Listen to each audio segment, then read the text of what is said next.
Magandang hapon po sa inyong mga kapatid sa Panginoon. Nandito po si Pastor Jay, no, na magbabahagi ng konting salita ng Diyos para sa mga tao na hindi pa nakakilala sa Panginoon, ano.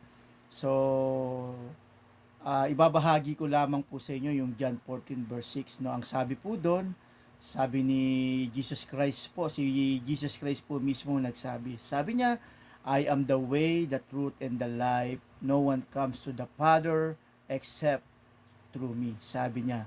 So, sabi ni Jesus, siya daw ang daan, siyang katotohanan, at ang buhay.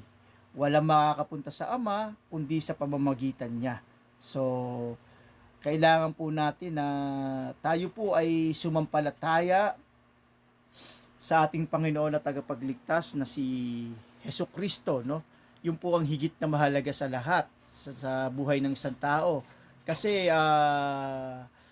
alam mo, makakamit mo man lahat ng bagay sa mundo kung